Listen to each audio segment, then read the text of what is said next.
आँसु झार्नुलाई shed a tear भनिन्छ। अब यो वाक्य हेरौं। उनले आँसु झारिन्। She shed a tear. She shed a tear.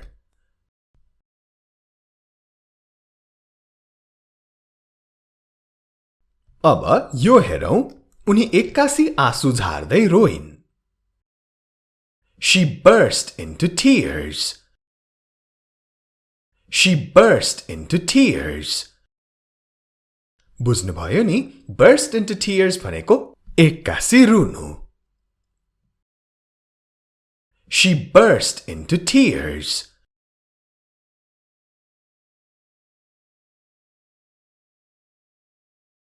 उनी चाँडै रुन्छिन् अथवा रोइहाल्ने बानी छ उनको।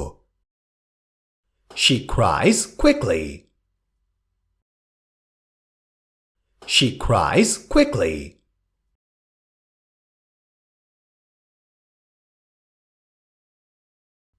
अब अलि मुस्कुराउनेतिर लागौं। उनी मुसुक्क हाँसिन्। She smiled. She smiled.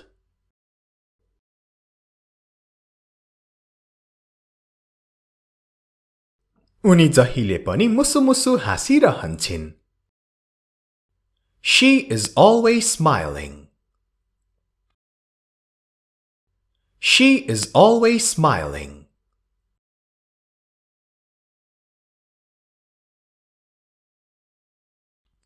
उनी त एक्कासी हाँस्न थालिन्।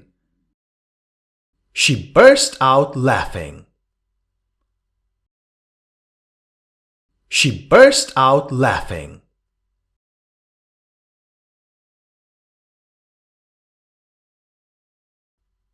जहाँ तही माकुराको झालो लागेको छ। अंग्रेजीमा भन्नु पर्दा There are cobwebs everywhere. There are cobwebs everywhere.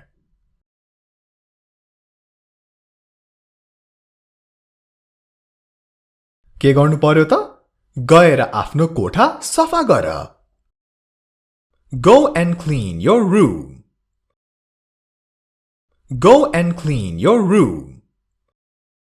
You are watching Hamro English Guru YouTube channel. तपाई हेर्दै हुनुहुन्छ Hamro English Guru YouTube channel र आजको भिडियोमा हामी यसरी नै सारै महत्त्वपूर्ण र सारै रमाइला अंग्रेजीका वाक्यहरूको अभ्यास गर्ने छौं।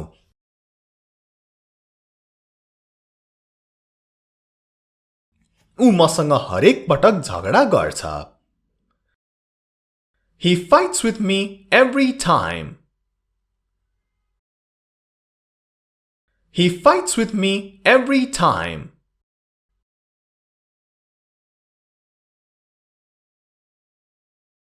उसले मलाई बेसमारी हान्यो अथवा हिर्कायो। He hit me hard. He hit me hard.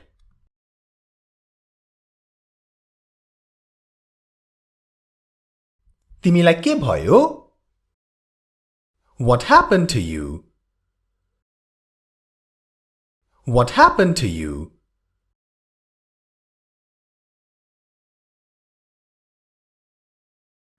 अब यो हेरौं। ओठ फुटेको जुन हामी भन्ने गर्छौं नि, मेरो ओठ फुटेको छ। I have got chapped lips. I have got chapped lips.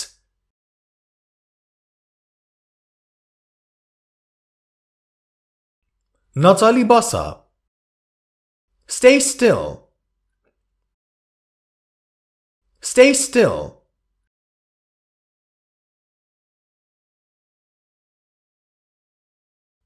आफ्नो खुट्टा नहल्लाऊ। Don't swing your legs. Don't swing your legs.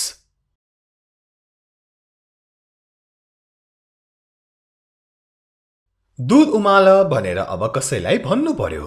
तपाई भन्न सक्नुहुन्छ? Boil the milk. Boil the milk.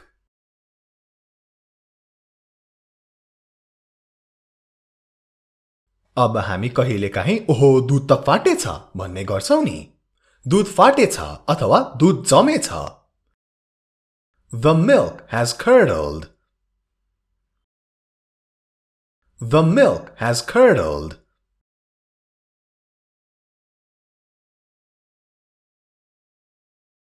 धेरै नखाऊ। Don't eat too much. Don't eat too much.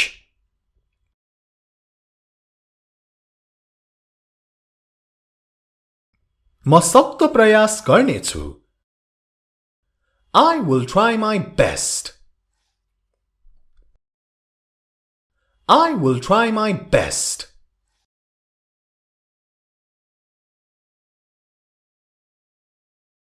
अब आफ्नो स्वास्थ्यको हेरविचार गर भनेर कसैलाई सम्झाउनको लागि Take care of your health. Take care of your health.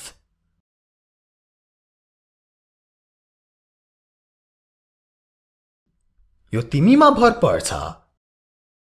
It's up to you. It's up to you. Up to you भनेको तिमीमा भर पर्नु हो। It's up to you.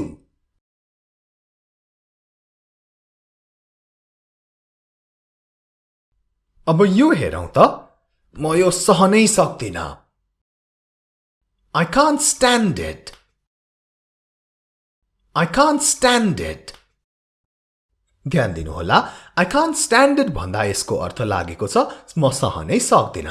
तर मानौ अब तपाईले I can't stand मात्र भन्नु भएको थियो। can't stand मात्र भन्नु हुँदा चाहिँ अर्थ लाग्छ उभिन सक्दिन। मतलब I can't stand को अर्थ म उभिन सक्दिन, तर यसरी I can't stand it भन्दा चाहिँ म सहनै सक्दिन। र यो बाहिरतिर धेरै प्रयोग हुने सेन्टेन्स हो। र यदि तपाईहरुले यस च्यानल हाम्रो इंग्लिश गुरु र हाम्रो अनलाइन क्लासलाई सब्स्क्राइब गरिसक्नु भएको छैन भने सब्स्क्राइब गर्न त अवश्य नछुटाउनु होला र सब्स्क्राइबको छेउमा भएको जुन घण्टी छ त्यो घण्टीलाई पनि बजाउन नभुल्नु होला यस्तै सारै महत्त्वपूर्ण भिडियोहरु कहिले पनि नछुटाउनको लागि।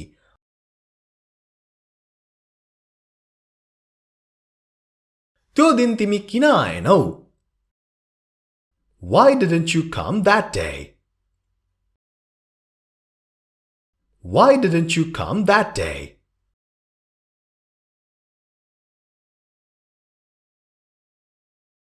उत्तरमा कुनै एउटा महत्त्वपूर्ण काम आइपर्यो। Something important came up. Something important came up.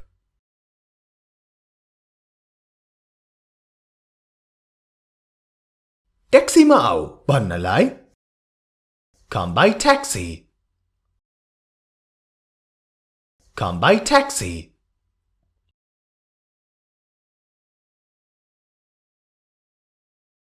बसमा आऊ भन्न चाहिँ Come by bus. Come by bus.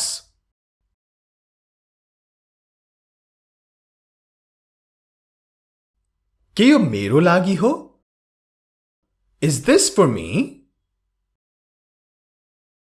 Is this for me?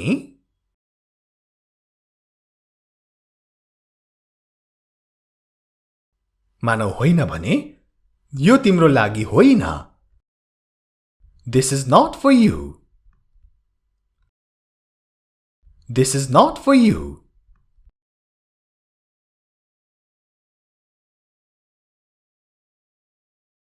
तिम्रो खुट्टामा के भयो? What happened to your leg? What happened to your leg?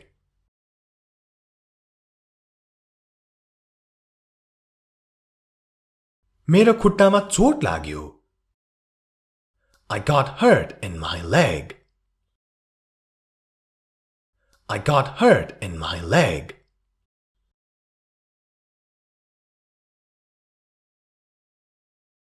चोट त लाग्यो, तर कसरी लाग्यो त त्यो पनि भनौ।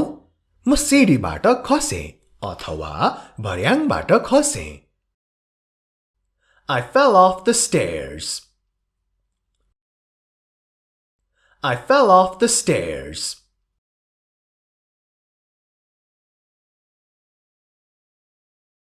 यो कहिले भयो? When did it happen? When did it happen?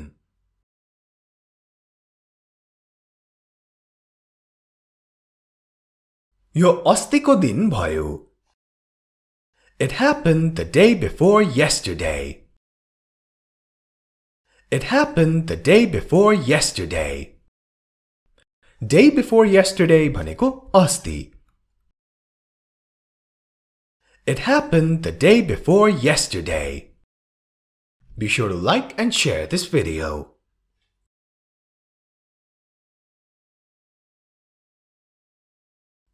के तिमी साँच्चीकै उनलाई मन पराउँछौ?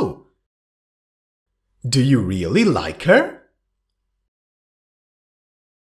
Do you really like her?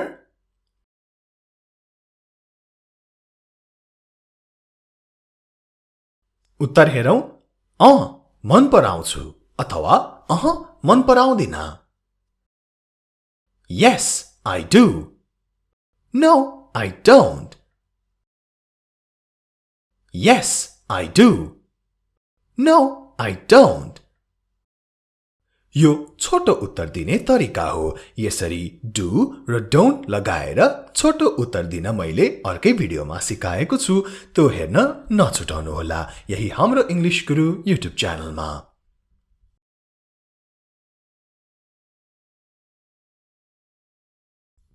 आफ्नो भित्री आवाज सुन. Listen to your inner voice. Listen to your inner voice. नेपालीमा तिम्रो मनको कुरा सुन भन्न पनि यही नै हो. Listen to your inner voice.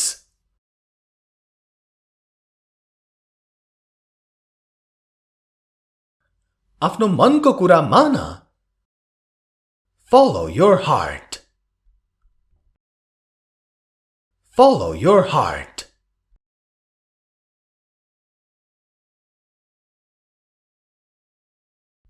म मजबुर छु. I am helpless. I am helpless.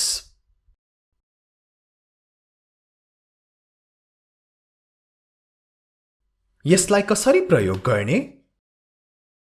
How to use this? How to use this?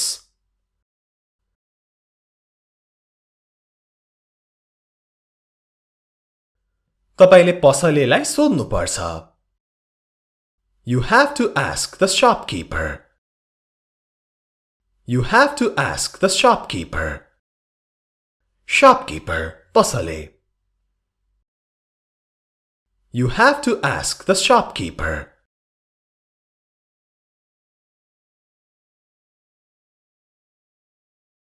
दिन प्रतिदिन गर्मी बढ्दै गएको छ. It's getting hotter day by day. It's getting hotter day by day.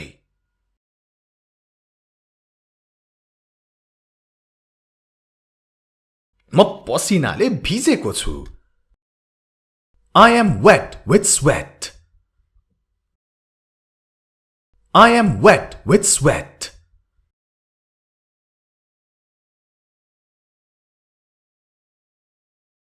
मैले पंखा किन्नु छ. I have to buy a fan. I have to buy a fan.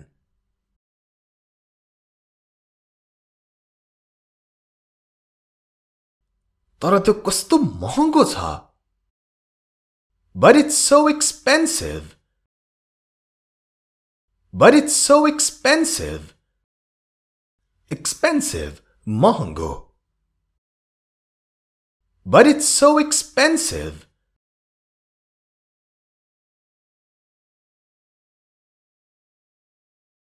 अब लास्टमा यो एउटा वाक्य हेरौं. बरु म हाते पंखा नै चलाउँछु. I'd rather use a hand fan. I'd rather use a hand fan. I'd rather भनेको बरु यो गर्छु अथवा बरु त्यो गर्छु। जस्तै यहाँ पंखा धेरै महँगो भयो, त्यसैले हाते पंखा सस्तो हुन्छ नि त। I'd rather use that भनियो। त्यसको सट्टा यो गर्छु भन्न खोजेको हो। आजलाई यति नै। Take care. Have a great day.